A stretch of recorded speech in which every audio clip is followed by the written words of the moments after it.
Hello everyone, and welcome back to The Pulse. I'm your host Connor Sundet, and on behalf of myself and the team here at Spokane Talks, we are very happy to have you with us. Thank you for tuning in, and we'll be right back after this.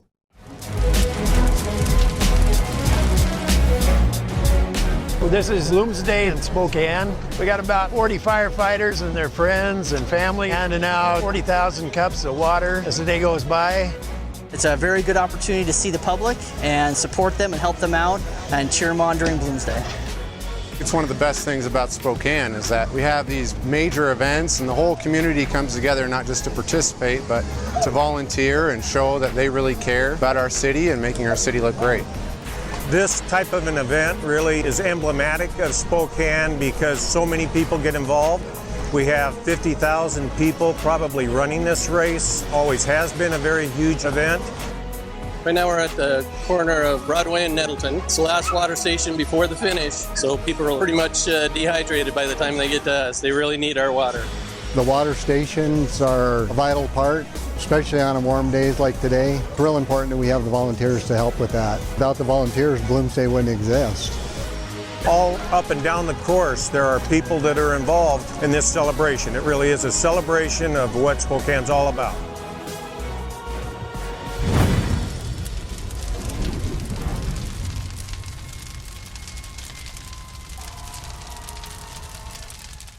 At Wendell, you are respected, you are valued, and we have an experience tailored to fit your lifestyle. I'm Nick. And I'm Gina. And we bought 3 cars from Wendell Motors. Throughout the day, I just kind of would get updates, texts, phone calls, and I was actually really impressed with how my wife was taken care of. People should shop at Wendell because they make you feel like family. For your tailored experience, come see us at Wendell at the Y or Wendell.com. What happens when you pay your ABC membership? We're glad you asked. We educate the future workforce. We keep you safe. Negotiate the best insurance rates. Organize networking events. Implement 401k programs. To keep our members open shop. Offer discounts to make you profitable. Each path to success is different, but they all start and go through ABC. We are ABC, Associated Builders and Contractors of the Inland Pacific, where all the best builders and contractors locally unite. When building a home or considering a major remodel, who are you going to choose? The Spokane Home Builders Association is an organization that works to elevate professionalism in the residential construction industry. We promote, protect, and educate for our community, building our community one home at a time. We are the Spokane Home Builders Association.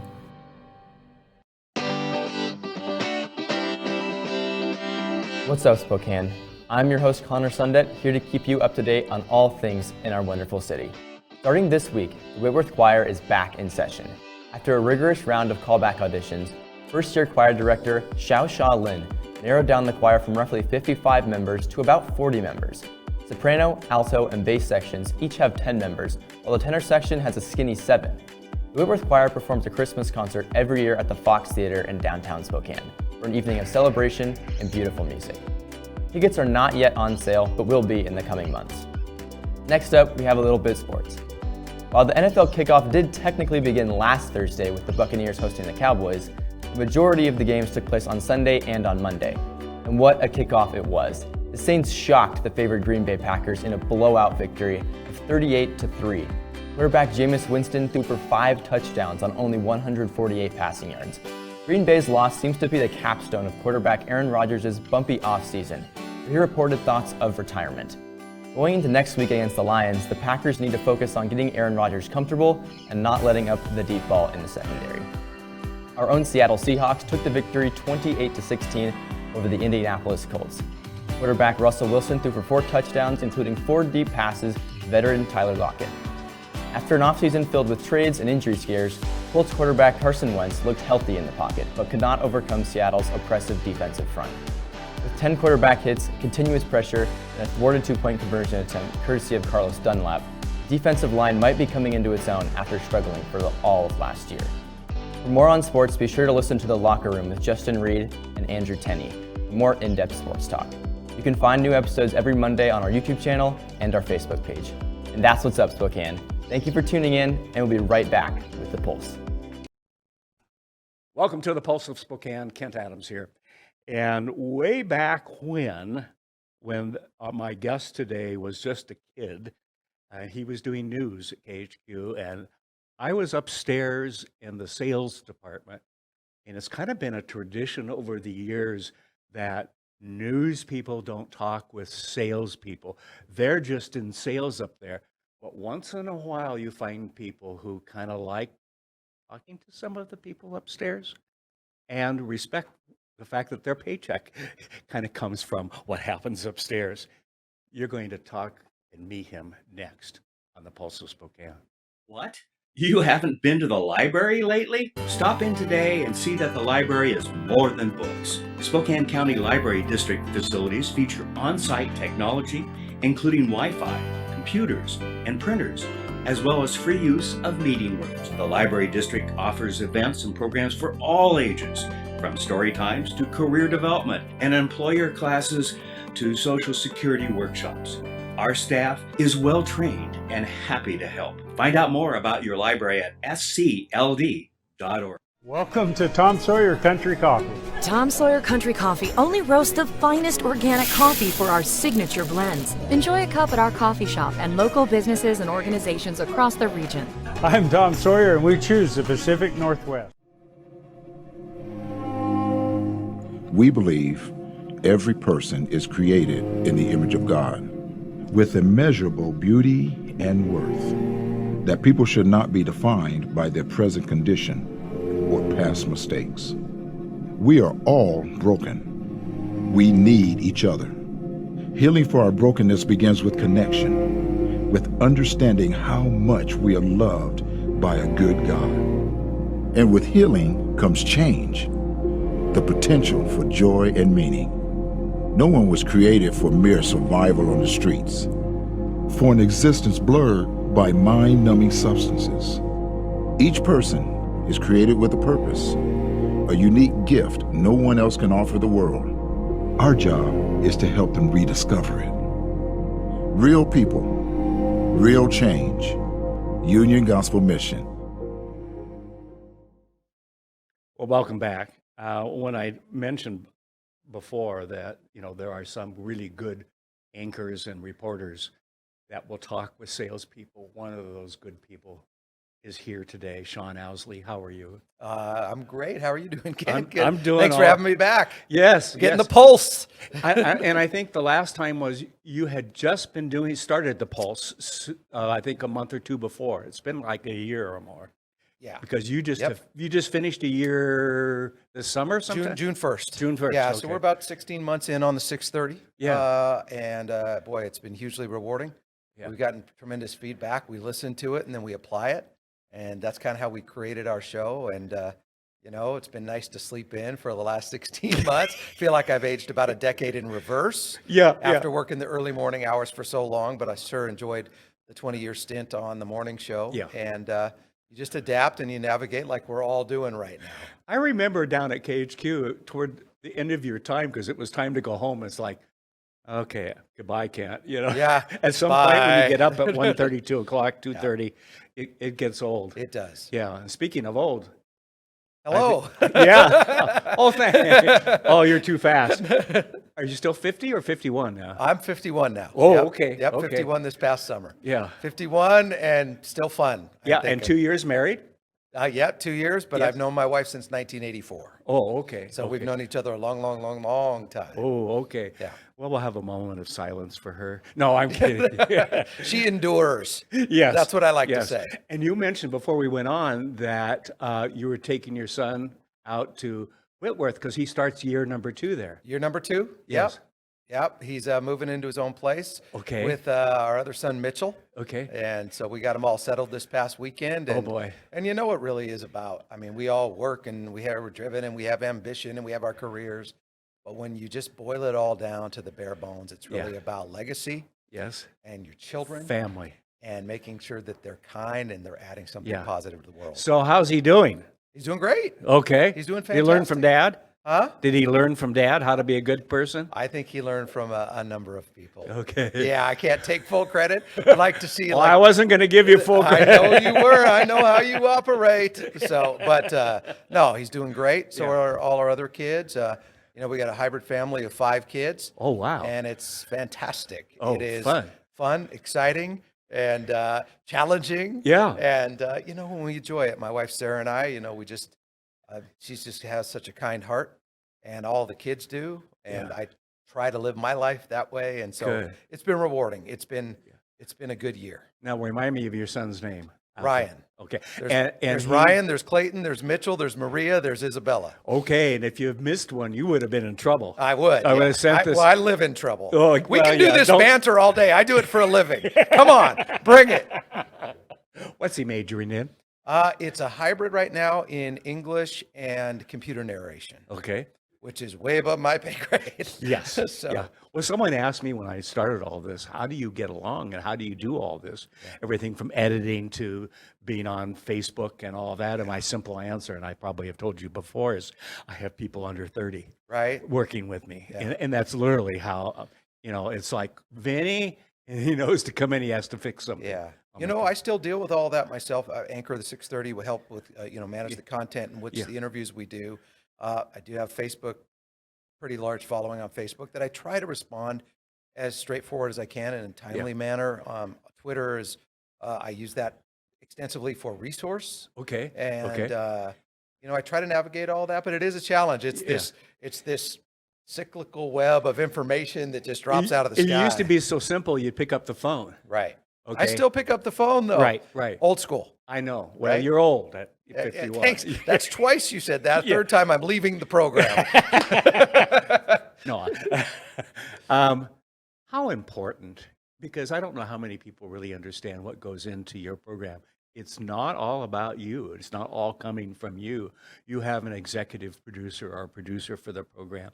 And the two of you have got to work together. You got to be synchronized in terms of some of the thinking. And my guess is, knowing you, when you walk in the morning is, well, let's do this. And they've already started on some of the things, right? Oh, I would agree. Yeah. Her name is Colette. She's fantastically smart. Yes. And it's basically her and I that shape that 6:30 every night. Yeah. We bounce ideas off each other, agree on content, usually agree on the lead interview, and then we kind of let the show build around that. Right. That's called the 360 at 6:30. Right. And it's usually an in-depth interview with a key newsmaker, you know, from governors to... Who's it going to be today? Do you know? Yeah, actually I do. Oh, I do know. But you're not going to tell us. Oh, I'll tell you. Yeah. So we're on the 1-year anniversary of the Malden fire. Yes. Hillary Franz is my interview. And we talk in depth about kind of what the fire season was like across the state as a whole. Yes. Across the West Coast as a whole. Okay. We also focus on a year removed from Malden and Pine City and how they're struggling. Yeah. So that's our lead interview. If anyone wants to know where fires are these days, just track Sean, because you've gone to several over the last 8 or 10 years, haven't you? Yeah, you know, the Carlton Complex fire, the fire through Whitman County last Labor Day weekend. Yes. That's the type of destruction that really stops you and gives you pause and makes you appreciate what you... I've been in Pateros when it burned down, really hours after the fire ripped through there. And you see that type of destruction, you see people left with nothing. Yes. But you also, and I've always seen this, you see the resiliency of people. I saw the story that was on the news last night on Q6 about, the green lawn out front and the whole bit. Yeah. And I forget who did it, but one of your folks did that. And it was good to see, because that gives hope to others in that community. Well, there is a fortitude and a resilience in this part of the country that is second to none. I've seen it for 30 years of my news career. I see it every day. And I like to focus on that and gravitate towards that, because there's a lot of negativity, there's a lot of destruction, a lot of crime, and it's those stories that come out of that we have to kind of grab onto and hold on to keep us level, keep us measured. Sane. Yeah, sane too. Yeah. I mean, we look at what we've gone through the last year, an election we've gone through, the fires certainly. We've gone through a pandemic. We're still going through it with all that. It's like, what's the next variant, and what's going to happen? It's like, when's the next shoe going to fall off the table onto the floor, because something's going to happen. What are you hearing about COVID from your viewers?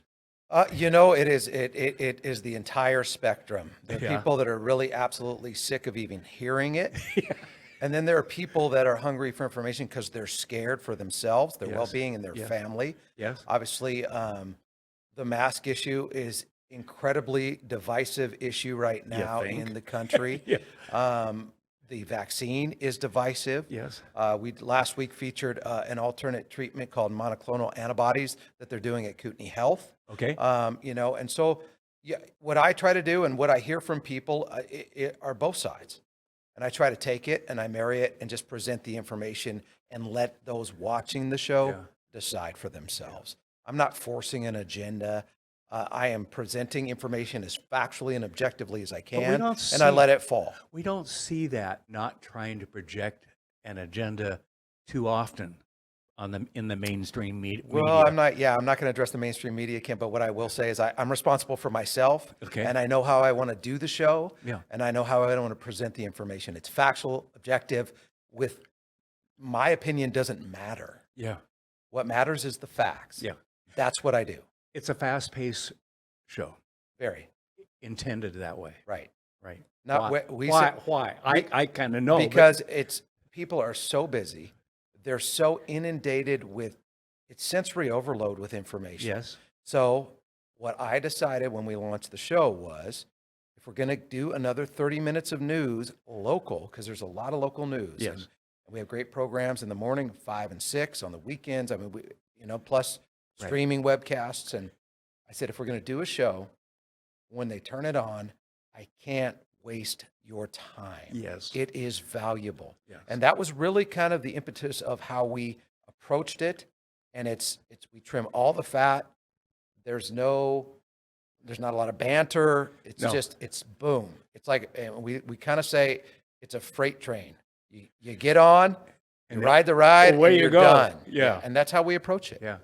You started off kind of slow, like any new program, and here you are, even at less than a year. And I looked at the ratings, and so I can speak to that. You're number one news in Spokane. How do you feel about that? What does that tell you? It tells me that we're doing something that resonates with people. Yes. That they connect to it. Yes. That they understand how we're doing it and why we're doing it. Yes. It's just a testament to the product.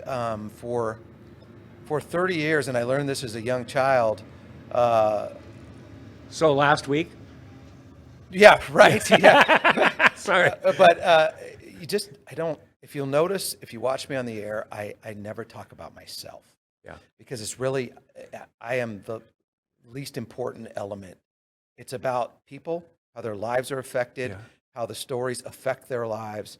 That's my focus. Every once in a while, I'll kind of pull back the curtain on a personal development in my life or something, but it's really not about me. I've always had that focus. It's always about the content, the product, the team I work for, the brand, and people's lives on a day-to-day basis. That's how I approach it. I don't know any other way to think. Yeah. Sean, you do something that I would like to see more people do, and that is your last segment. One good thing? Yes. And with all of the information overload today and a lot of negativity out there, whether it be COVID, election, politics, easy to name a lot these days. There's a lot going on, fires, of course, too. It's so nice to see some success out there and some good things and make your heart feel good.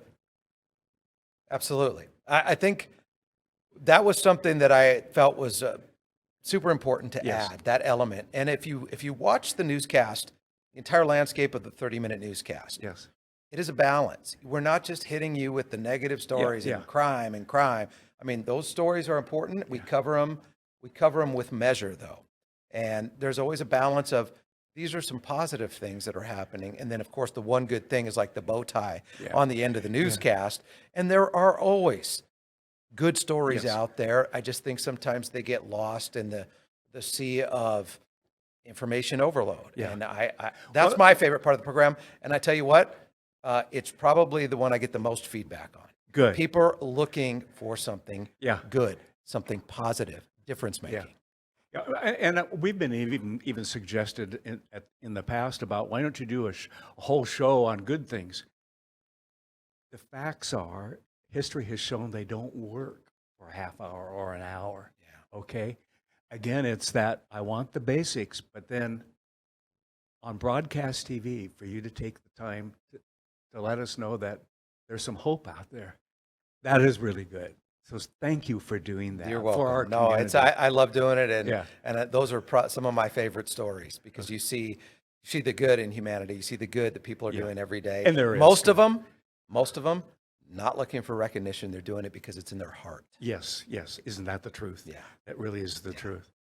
So you going to tell us about anything new upcoming in the news at KHQ? What are you looking for? You got to ask the right questions to get the right answers. I've done this a while, Kent. I'm not going to fall for the leading question. You got to ask the poignant question. Any chance of starting the news earlier in the afternoon? There's not been a lot of talk about that, but that's a decision for my managers, Neil and Tracy and Patricia, and we'll see. But I think there's an appetite for it if you do it right. If you do it professionally with class and integrity, I think there's an appetite for that. Yeah. You don't put it on just to fill the time and make sales. No, and some are doing that, but we won't go there. I'm one who can say that, and you have to be dignified. And yeah. Anything, last chance to give me a bad time or to say something? I've known you too long. I'm not going to give you a bad time.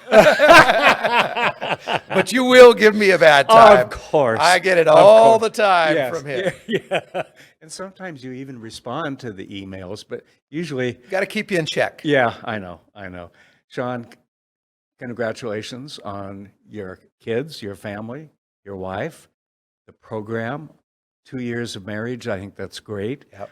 All that's going on. And thank you from the community for what you do and bringing us, gosh, in 30 seconds, what some of their stations are spending an hour trying to get to, but we get the basic information. Well, I just try to, like I said, just be very, very narrowly focused on a topic, give you all the angles of it, and then let you take that information, absorb it, and then apply it to your life. Okay, so what's the name of the program and what time are you on tonight? It'd be the 6:30 at 6:30. It's kind of like Who's Buried in Grant's Tomb. Yeah, You okay. know, it's Grant. Lucifer. In case Okay. no. Okay. And we took a whole different detour there. Yeah, I know. I had to come up with something fast, and you got what I got. Okay. We'll just take it and run with it. It's good to have the kids in the studio today, and I say that to you because at 75 and 71, you're still a kid, okay? Yeah. You got a lot ahead of you, Yeah. and a lot for this community. We'll keep watching, okay? Yeah. All right. Thanks. Thank you, Sean Owsley. You bet, Kent. 6:30 tonight. All right. Take care. Have a good day, everybody.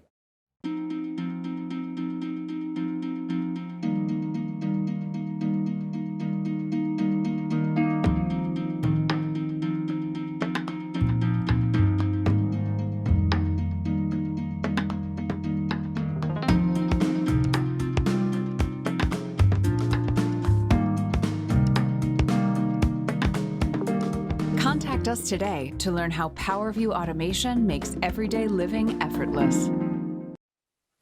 Why are housing prices going up so fast in the Spokane area? Hello, I'm Darren Watkins with the Spokane Association of Realtors. It's a simple case of supply and demand.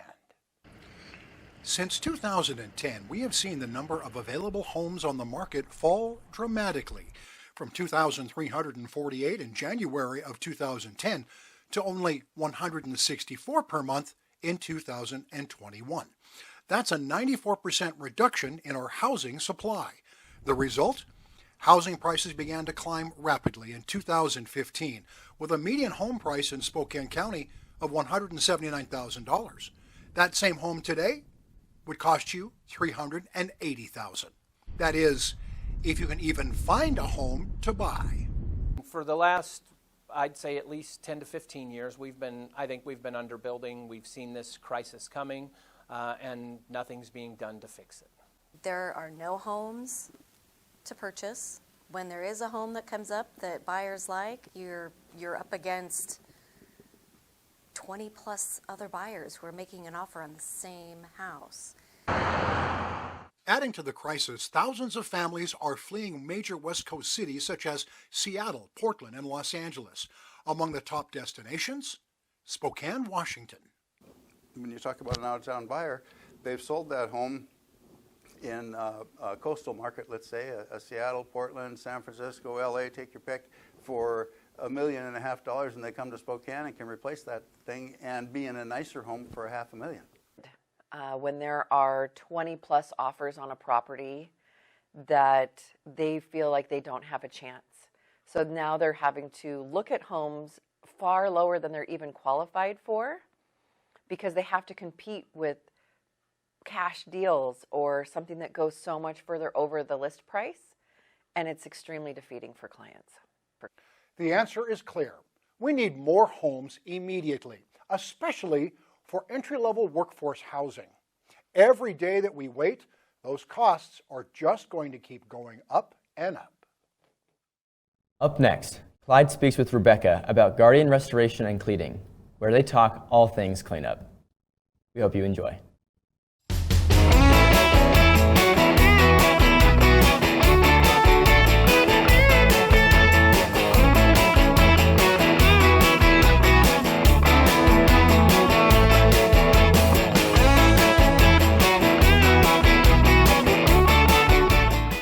Welcome aboard. I'm Clyde Owsley with House to Home and working with the Spokane Home Builders, and I have one of their special members with us today, Rebecca, and she has a company and she works with them, and it's called Guardian Restoration and Cleaning, and they are phenomenal to work with. And we're at one of these brand new homes that was built and is being built here in Spokane, Condren Homes. I want to tell them thank you ever so much. Tell us about your company, Rebecca. Where do you fit into this whole story of working with the home builders? In case of an emergency or they have to have some restitution done to their home, that's when you begin involved, right? Yes.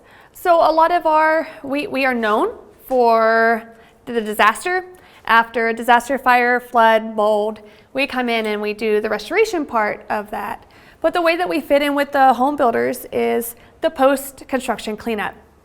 For instance, like cleaning up after after they've put everything in and now the home is about to be turned in to either the realtor or the home buyer. When they turn the home over to the new owner, that's what she's saying, I would have to say. And you're ready for the home to be prepared to be shown or to be given to the homeowner, right? Correct, yes. Okay. Now, in case of emergencies with a fire, and of course we live in the Northwest, I hate to say it, it's still that fire season, but you can get involved in part of that cleanup, inside and outside, is that correct? That is correct, yes sir. From the duct cleanings to the carpet cleanings, those are your biggest filters within your home. Yes. And, keeping your home clean, the air in your home clean. Right. Well, one of the things that we were pointing out in earlier segments here that we had on House to Home was in this new home, they have this beautiful carrier heating system and the cooling system, and you could actually go in there and clean up the air duct system. Is that correct? Is that what you're saying? That is exactly what I'm saying, yes sir. Okay, so it's not just changing the filter. No, it goes well beyond that. And what actually happens? Do you put you drag a cloth through it, or what do you do? So what we have is this big machine. We hook it up into your driveway. Looks like a huge punching bag. It's pretty fun. All the kids love to be entertained. So if you're a stay-at-home mom, we can at least do at least 3 hours of entertainment. Right. But we come in and we have the big hoses, the big machines that are able to get into all the ducting work and to be able to clean every inch of your full ducting.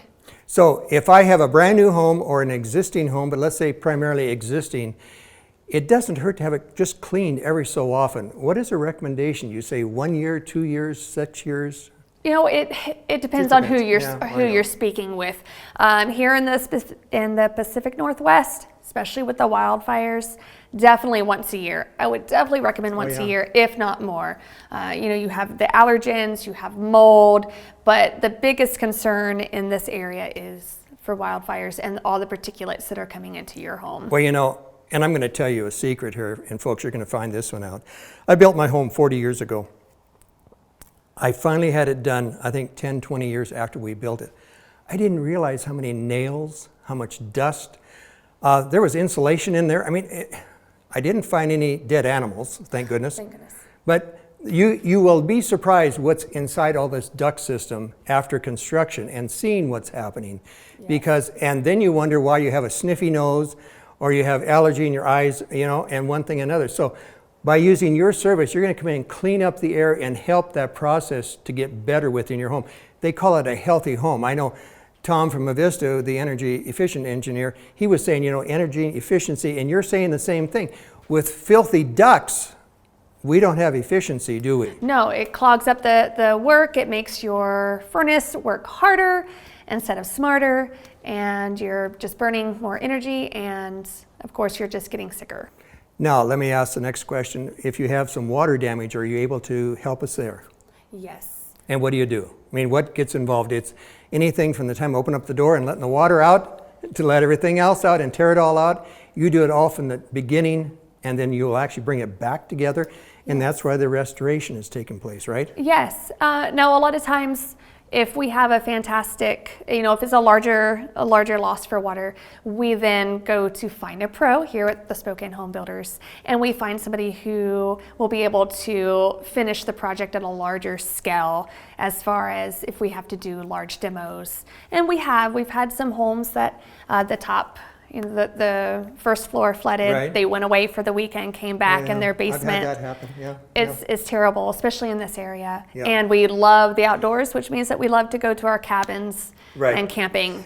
Now, can you help remove mold within the home or on the basement, some of these damp areas? Can you help with that? Yes, we are able to work with those with who have environmental growth. She's good at it, environmental growth, I like that. I call it mold. But anyway, so we can actually kind of call your company and find a way of how to solve some of our problems, or good clean air through the ducts itself. Help me out.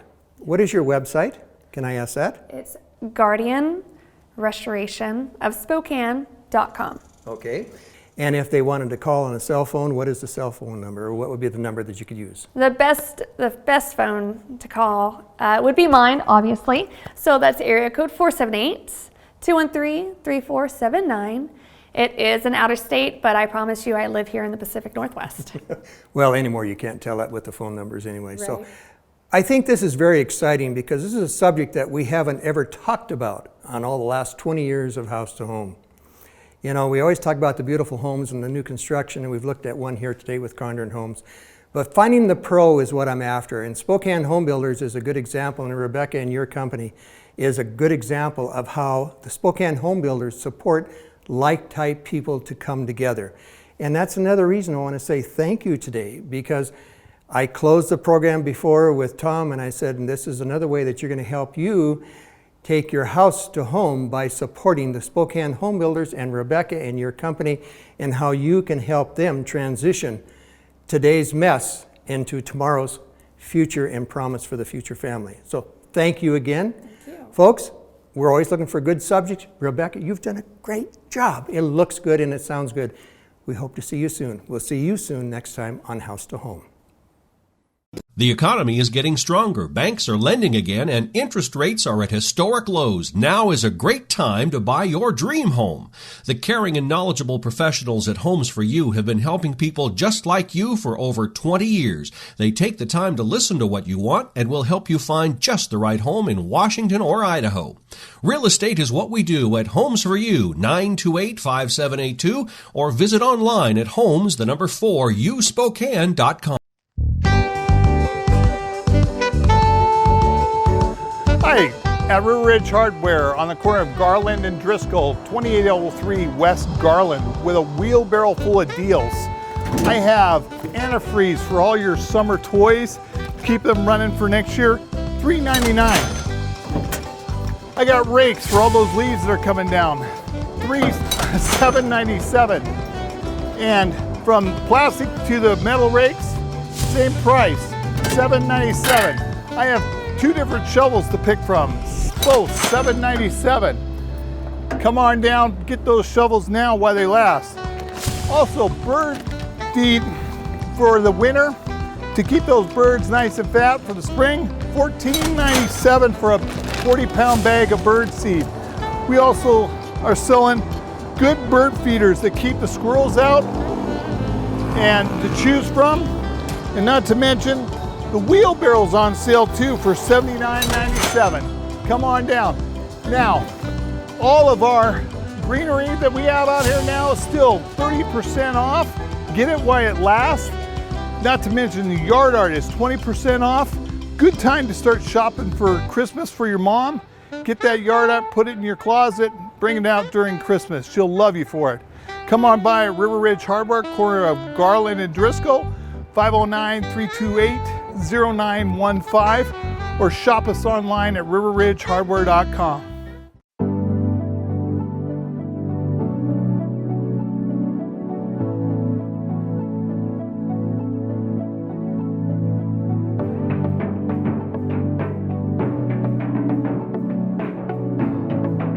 The world has changed a lot in 50 years, and Kimley Haygood has changed with it. We still provide our customers with the highest level of service, whether it's financing, construction management, property management and maintenance, leasing, or sales. Our team is here to help you make the best decisions with your real estate.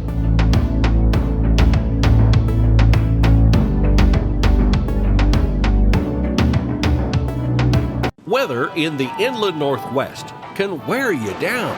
And if your gutters are in poor condition or you do not have gutters, you could suffer damage that could cost a fortune to fix. Rainman Seamless Rain Gutters has almost 30 years of professional experience in serving the inland Northwest region and strives to ensure customer service that is second to none, from the time you call to the end of the project.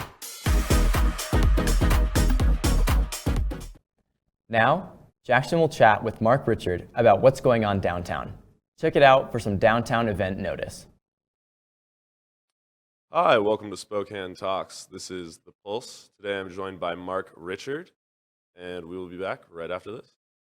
The economy is getting stronger. Banks are lending again, and interest rates are at historic lows. Now is a great time to buy your dream home.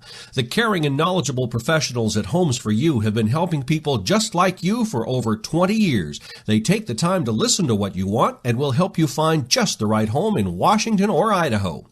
Real estate is what we do at Homes for You, 928-5782, or visit online at homes4uspokane.com. This is River Ridge Frame Shop, called Frame It Today, where we can take your art, customize it, and get it ready to hang on the wall.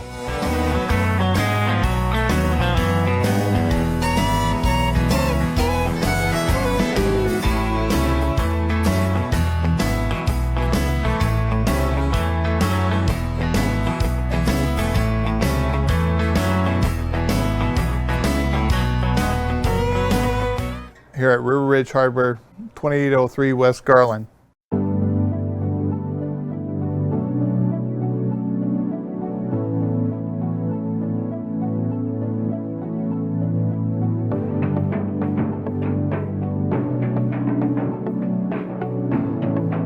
The world has changed a lot in 50 years, and Kimley Haygood has changed with it.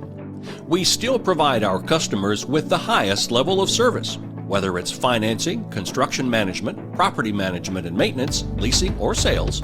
Our team is here to help you make the best decisions with your real estate.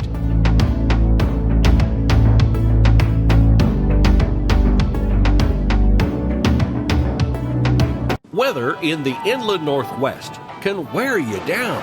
And if your gutters are in poor condition or you do not have gutters, you could suffer damage that could cost a fortune to fix. Rainman Seamless Rain Gutters has almost 30 years of professional experience in serving the inland Northwest region and strives to ensure customer service that is second to none, from the time you call to the end of the project.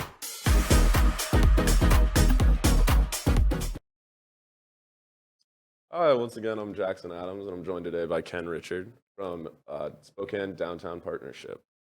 So, Mark, let's get right into it. What's going on downtown these days? Yeah, well, thanks for asking. Thanks for having me here. A lot of great things are going on downtown. It's, you know, as the whole kind of nation and world is kind of trying to pull out of this COVID, crisis, certainly downtown is just showing its spirit. Spokane is just coming down in droves to support us. And so as a result of that, we're seeing, as much as, the regulations allow, we're seeing some fun new events and just looking into the future, we've got some great things lined up. And then, and surprisingly, we're just seeing more and more businesses just pop up right in the middle of this darn pandemic, which is just shows the grit, I think, of these entrepreneurs in Spokane. Yeah. Awesome. So we're finally starting to get over that COVID hump a little bit. Yeah, I think so. Absolutely. You know, knock on wood. If as long as we don't get shut down to like 50% or that something like that, where if a restaurant can only operate at 50% capacity, Right. that can be pretty crushing to them. On top of the challenges they're already facing in terms of trying to find employees, good employees right now. So Yeah, absolutely. as long as we can stay ahead of that, we're good. So come on down, wear your mask, and get vaccinated. I guess that's Awesome. And what challenges, especially throughout the summer, did COVID kind of play, especially with events downtown? Yeah. Fest got canceled. Right. Stuff like that. Yeah, well, that's the biggie is, with the restrictions that were in place going through, starting from the spring on through, just event after event, unfortunately, was canceled. What we have started seeing, though, starting in about June, the park just opened up and just started launching its open outdoor concert series in the pavilion. Yeah. So if you haven't seen that, man, you got to check it out. I went and saw Nathaniel Ratecliffe. I don't know if you, you heard of him. Yeah, absolutely. Amazing concert. Awesome. And it's like going to the gorge, only you're like 15 minutes from your front door, Exactly. and we just kick back on the lawn in a lawn chair, and if you want to, you can go up to the beer garden and just listen to some amazing music, and then you have that beautiful canopy with the LED lights over the top with that pavilion. So that's pretty fun. Yeah, I have a lot of friends and students up at Gonzaga especially have been going down, have been telling me to go. They've been saying it's a great time. It really is. Just again, we were talking offline, but just the energy in that alone is just rocking it. And then the park is just buzzing. What we're seeing is interesting because we're still encouraging employers to just safely get your employees back to work, because downtown relies so heavily on employees. And while we haven't been able to have these events, we've had events canceled in the convention center and in the arena and so forth, indoor events. That's just devastating to your downtown. All of these businesses, hundreds of businesses that rely on the employee and then these events. Mm-hmm. So when we had neither, things were pretty tough downtown, but we're starting to see the light at the end of the tunnel. Okay, I like that now. And what restrictions are still in play now that people should know about when they come downtown? Yeah, for the average person, things aren't too restrictive at all. That's I think, just like as we might imagine, if you go indoors, you need to wear a mask. There are recommendations to wear masks outside when you're gathering with a group of people. The new regulation that just went into place, I think last week or week before, was events over 500, even outdoors, even if you're vaccinated, you have to wear a mask. But that's a small price to pay, frankly, to go out and have fun and then to support your community. So those are the biggies. And then for us as a business, we have to wear. If you're a business that is open to the public, if you will, then they have to be masked up. So the employees and so forth and customers. So again, that's easily doable and achievable. A little bit of an annoyance, right? But we can muster through that together. Yeah, absolutely. And then you were just telling me about some of the new businesses that are opening up downtown. Let's touch on some of those. Yeah, sure. Well, I think I shared last time when I was here with Kent is just, for us, I would just say how blown away and humbled we are that, entrepreneurs and just risk takers continue to fulfill their dreams in the middle of this pandemic. It really is inspiring. So we have seen, I think the total net count was about 35 businesses that had closed during the pandemic. So that's awful. But just up until June, we had 11 new businesses open, and then we've got more opening up. We've got let me go through a couple of them. We've got a couple of boutiques, one called Pink Fern, one called Echo. We've got some fun new whiskey bars. We've got a new bar and pizza place opening up where Rocky Rococo's kind of an institution downtown. Okay. Used to be there on Main Street. Let's see, and then a fun business. A family bought a building downtown and they converted it to housing, which is remarkable. And they're just going to be stunning units. But then down below, they already opened up a business called People's Waffle. Okay. And then they just opened up Emma Rue right next door, which, as I understand, is going to be kind of a coffee bar during the day and then a bar during the evening. So it's kind of a cool concept. Yeah. So a lot of great things happening. And then I mentioned, we've got a new axe throwing business downtown, which is a lot of fun. If people haven't done that before, it is it is surprisingly a hoot. I went to one with my wife and my daughter, and we had a blast. And then of course the one that's getting a lot of publicity with the new Kraken hockey team. We've got Lord Stanley's restaurant opening up that's got a hockey theme to it right downtown as well. Very fun. It's fun. Washington gets a hockey team, and immediately we have a hockey bar here in Spokane. I love that. I absolutely love that. Me too. Very cool. Yeah, the other place that I've at least heard a lot of buzz up at campus about is the Flat Stick Pub. The mini golf inside of a brewery. I think that's a very fun idea. It is, and if you haven't been, come check it out. It's kind of one of those things where, a lot of times, we love to go out and have a beer or whatever, a glass of wine with a friend or whatnot. But it's just extra fun when you can do something. You can have, you get a little competition with your buddies, or just whatever. Be active and do something instead of just sitting in a bar stool, right? Yeah. We've been inside for so long. Finally getting back out. Yeah, and so that's just a lot of fun. You get to kind of a little. It's like miniature golf on steroids is what it is. Plus you got a great bank wall of different beers and beverages. So that's a great place. Very cool. And also I meant to ask, a couple weeks ago, me and some buddies were downtown, and there was a big kind of almost market in front of the mall right down there. Yeah. With live music, stuff like that. Is anything like that going to be happening again?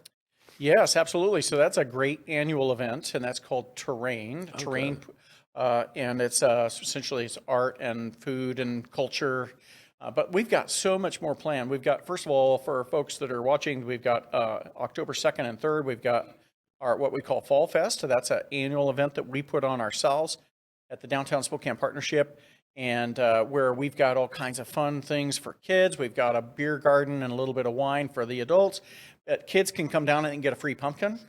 They can check out. Oftentimes we'll have pets, animals down there. The kids can pet the animals and just have a great old time. A little bit of hay, a little bit of cider. Just have a good time as we break into fall. So that's fun. But then the other cool thing is we just launched, we just invested about $30,000 into some scholarships. And what we're doing is basically awarding grants to the BIPOC community. So essentially organizations that either have or want to launch a event that celebrates, kind of culture and the minority community, we want to have you downtown. And so we just issued out, I think it was 6 or 7 grants, or a total of $30,000. And we already had our first event. It was the Hispanic Business Professional Association put on Tequila and Tacos event that was packed. It was absolutely packed just last weekend. So go to our, I would just encourage folks to go to our website, downtownspokane.org, and then go to our calendar, and you'll see all kinds of great things coming up, both this fall into the winter, and we'll talk about that, and then on into next year. We've got some fun things lined up. Awesome. Fantastic. Yeah. Hey, we're with the Lilac Festival, for folks that are familiar with that historic event, but they're actually working with us and the city right now. We're looking at the prospect of doing a holiday parade would be the first time, at least in my generation, first time in Spokane. So that's pretty exciting. And if that happens, that'll be in November, the tail end of November, right as we go into the Christmas holiday season. So a lot of big stuff on the horizon. Yeah. Very exciting stuff. Awesome. Is there anything else you want to say? Oh, geez. I think, I might just again, just kind of hone in on this thing, that we talked about last time I was here, which is downtowns are a little bit unique. We estimate about 8,000 people that live downtown, which is amazing. But that population is still growing. And so for a lot of folks, your downtown is not in your neighborhood, right? You got to kind of go out of your way to go downtown. And we're just seeing this influx of people that are coming in, using downtown, enjoying all these phenomenal businesses, enjoying the stunning, multi-million-dollar renovation in Riverfront Park. It's got, I mentioned the pavilion, but it's got this amazing, just like kind of Jurassic or the Missoula flood kind of park made for kids, where they can uncover dinosaurs and they can just check out and get a little bit of history, kind of edutainment. They get a little history while they're climbing on things and stuff. Edutainment, I like that. Yeah. And and so I guess what I'm saying is just, you have to be intentional if you want to support your downtown. And your downtown, our downtown, is the epicenter of our arts, our culture, It is the highest concentration of employment, and we have to take care of her, right? And that means all of us hopefully find that time to come down, check out a little boutique shop, go have a bite to eat, go to a movie, hit the park, check out the falls. The falls are still amazing this time of year, and just make sure that we're using our downtown. Or if we don't use it, those businesses rely heavily on us, and if we're not there, they don't survive. So come down and check it out. Yeah, absolutely. Get out, come support. Awesome. Yeah. All right. Well, thank you, Mark. Yeah, you bet. Thanks for having me. Absolutely. What? You haven't been to the library lately? Stop in today and see that the library is more than books. Spokane County Library District facilities feature on-site technology, including Wi-Fi, computers, and printers, as well as free use of meeting rooms. The Library District offers events and programs for all ages, from story times to career development and employer classes to Social Security workshops. Our staff is well trained and happy to help. Find out more about your library at scld.org. I was selling drugs. I was in and out of prisons. I didn't know how to read or write. I couldn't even read the sign at UGM that said, "Hope starts here." Union Gospel Mission taught me to trust people. I have a job. I'm learning to read. I never thought that I would find a community that would support me like UGM does. I am so grateful to God. Real change is possible. Union Gospel Mission. Starting a digging project? Before you reach for the shovel, you must click callbeforeyoudig.org, alerting your local utility companies to come out and mark any lines they have near your dig site. Protect our buried utilities and click callbeforeyoudig.org. Next up, join us with Loran Graham for Community Connections and his conversation with Vanessa Behan. Enjoy a great conversation about Crisis Nursery and what they are doing for Spokane. Check it out. Well, welcome back to Community Connections. I'm your host, Loran Graham, and this show is all about highlighting the great things that nonprofits are doing in the Spokane community. And today I have the honor of having as a guest on the show, Amy Vega, Executive Director of Vanessa Behan. So welcome, Amy. Thanks, Lauren. Great to be here. Awesome. So for somebody that's new to Vanessa Behan, they've never heard the story, how would you describe it? Yeah, it's a really hard thing to kind of just sum up in a sentence or two, but we're all about keeping kids safe and building strong families. And I think the best way to kind of describe who we are is to tell the story of how we came to be. And our story really starts with a 2-year-old named Vanessa K. Behan, who unfortunately died of child abuse-related injuries when she was just 2 years old. There was a gentleman in our town who watched this kind of play out in the news. This young child had died in her home at the hands of one of her parents.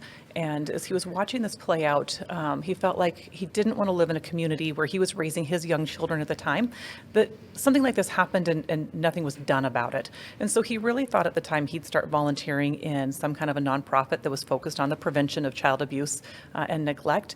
And this was back in 1982 when Vanessa died. And so there really wasn't a lot of prevention work happening. And so as he traveled around the country as a businessman, he wasn't even in the nonprofit world, he came across this idea of a crisis nursery and felt like that was the right fit for Spokane. Came back looking for a crisis nursery and of course didn't find one. And so as every good wife will do, she said, then do something about it, start one. And so Bill did. He started the crisis nursery named in honor of Vanessa Behan. And the idea is really just a place for parents anytime they're overwhelmed with parenting or they have something that conflicts with their ability to care for their children, that they have a place 24 hours a day, 7 days a week where they can bring their children and we can care for them and we can help support those parents through whatever is going on in their lives to alleviate whatever stress or difficulties they're facing. And so when they come back together to pick up their children, that the stress is gone. Wow, so really filling a really important role and tragic story that from the beginnings, but also just what you said, keeping children safe, and what was the second? And building strong families. Building strong families. Yeah, that's a powerful thing. So, and you've been involved for a very long time. I know in your current role as executive director, Tell me how you came to be involved Yeah. and your journey. Lauren, it's all about stories, right? So I did my undergraduate work at the University of Montana in Missoula, and my supervisor in my practicum actually had been one of the first counselors at Vanessa Behan, and so she had talked about it. And so when I graduated from my undergraduate and moved to Spokane, I thought, and I saw an ad for Vanessa Behan, I thought that must be where all social workers go. So I applied for a job and was hired. And at the time, I'm like, I didn't really know what I was going to be doing. And on that first day in the job, I kind of had my epiphany of the fact that you're caring for kids. Like, this is about children who are at risk or who just need that extra support system for their parents. And so I started off working graveyards with our kids 25 years ago. I did that for a couple of years and absolutely loved what I did, but I had an experience fairly quickly in my work there that prompted me to go on and get my master's degree, because I knew that Vanessa Behan was going to be in my blood and I wouldn't be leaving anytime soon. So we had a mom who had called for the first time, never used our services before, and of course very nervous and apprehensive about calling a crisis nursery and asking for help. That's kind of a scary thing to do. Right. I think our society has this philosophy that you pull yourself up by your bootstraps and you just hunker down and get going, and it's all going to be easy from there. And the reality is it's not. So this mom who had a 4-year-old and never used us called, and not only was she overwhelmed, he was autistic, severely autistic, and so she was worried about our ability to care for him. And so we just said, just come to our doors and let us sit down and visit with you, and then we'll see where we go from there. And of course, she showed up, and you could just see it all over her face, that apprehension, that nervousness.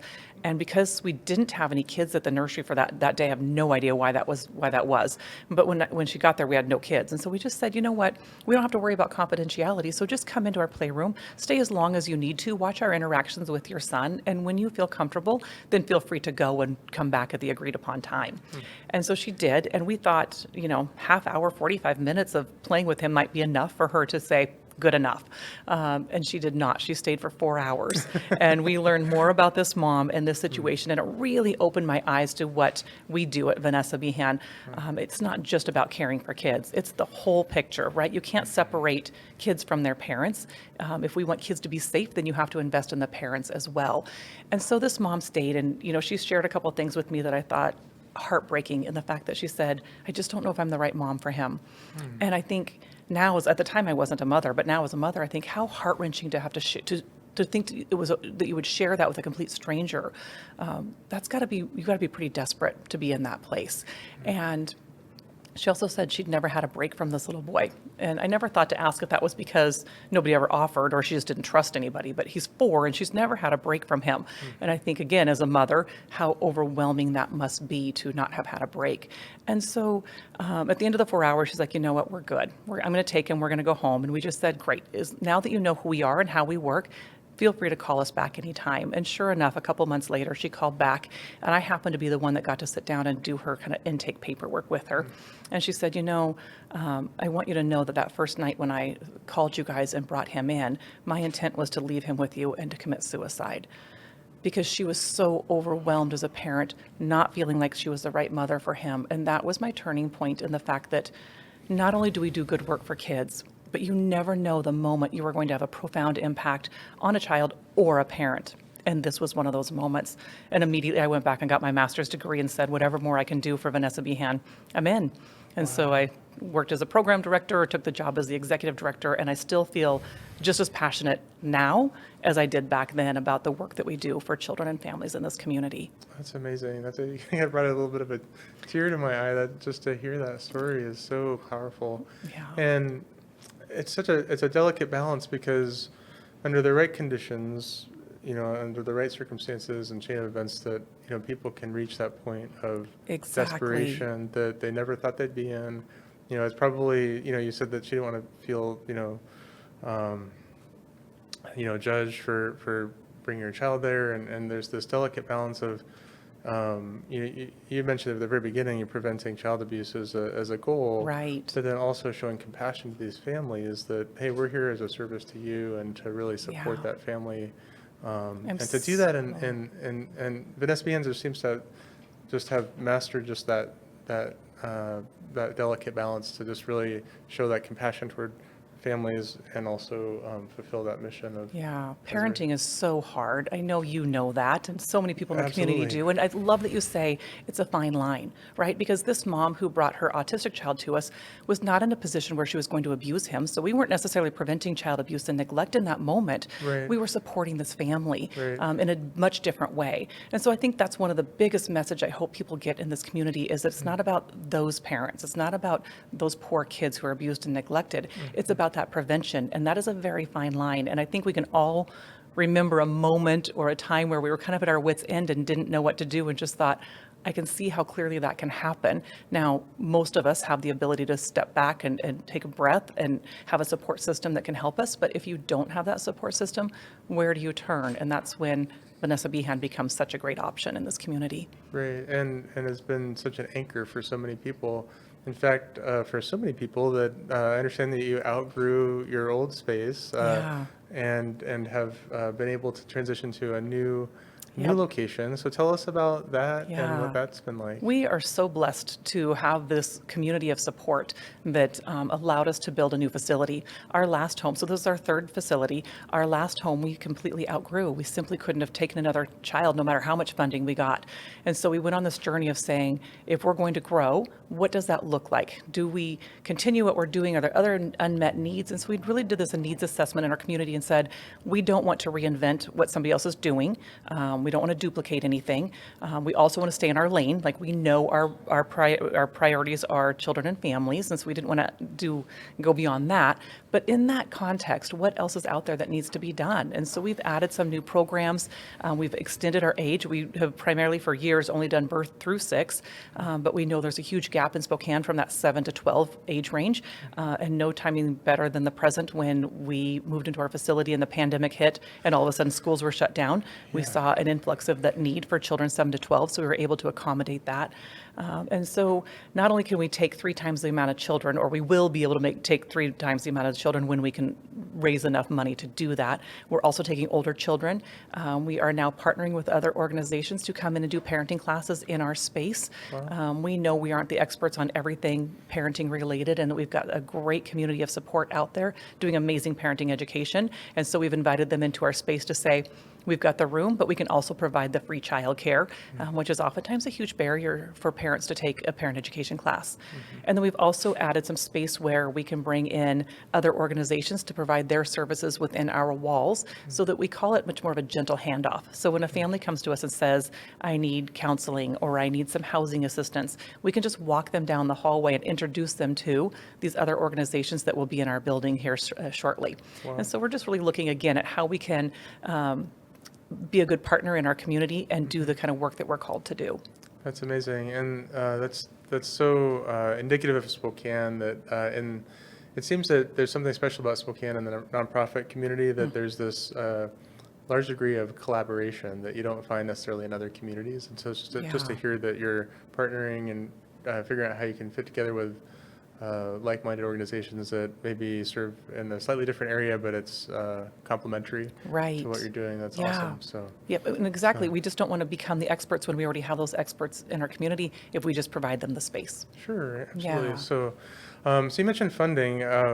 How does Vanessa Behan find its funding? Yeah, we are very, very fortunate. Bill, when he started us, was very passionate that if this was going to work, it was going to be because Spokane wrapped their arms around us and said, we've got this. And so we don't, we're 100% fueled by this community.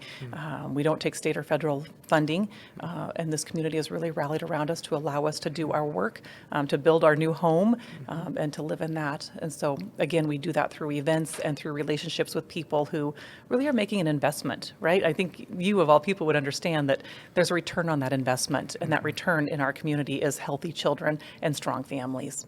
That's wonderful. That's wonderful. So, when you moved, I understand that you also went through a rebranding process, so sort of a chance to have for introspection and to redefine, who you are and what you're doing. And tell me about what that process was like and how you landed at the new brand. Right. Yeah. So we did is we kind of did this needs assessment and started asking people in the community what what they know of us, what they think of us, what we need to know, how do we make some decisions about going forward, what we need to be doing.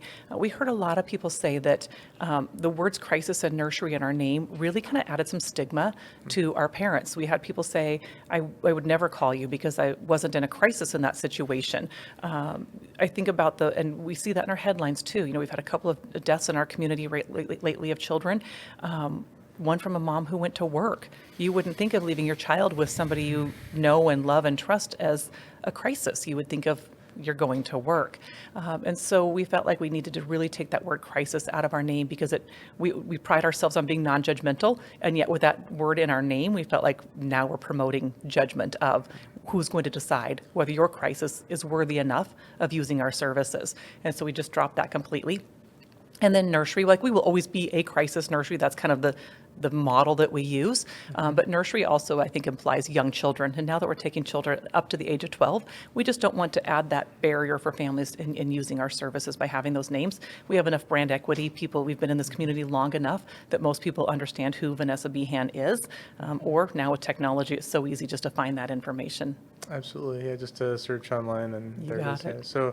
So removing the name crisis sort of helped with that, walking that fine line we were talking about earlier, that just, showing honor and compassion to these families that want to use your service and that would maybe feel more open to calling.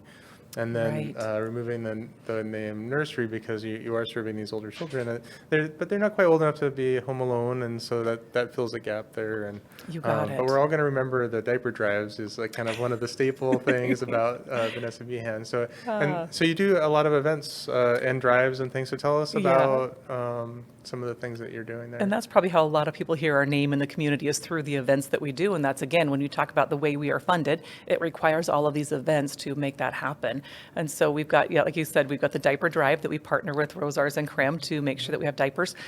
We give out 250,000 diapers every single year, and that's giving those out to the community. There's a huge need for diapers. They're expensive, and especially in this time where we've got a lot of people who are unemployed and having a hard time finding work, it's really helpful for us to be able to give out diapers. And so that's one of the big things that we do. Probably our biggest fundraising event is our luncheon that we do in June every year. And that really is just, we try to bring in our mission to everything we do. So we have a family who will come and share their story at our luncheon, and just let people understand, when you support Vanessa Behan, these are the families and the children that you are making a difference for. But we do everything from our luncheon to a beer pairing to a black tie event.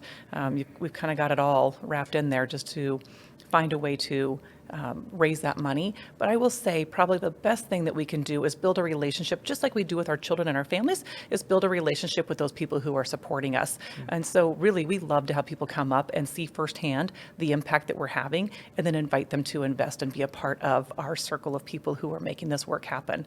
It allows us, again, to just build that relationship. But again, when you make an investment, you want to know where that money is going and how it's being used. And the best way to do that is, again, to see it in action and to build a relationship and ask all those hard questions that people have about where their funds will go. Sure. So people can actually come to the I want to say the nursery, but you can. You absolutely can. We still do that.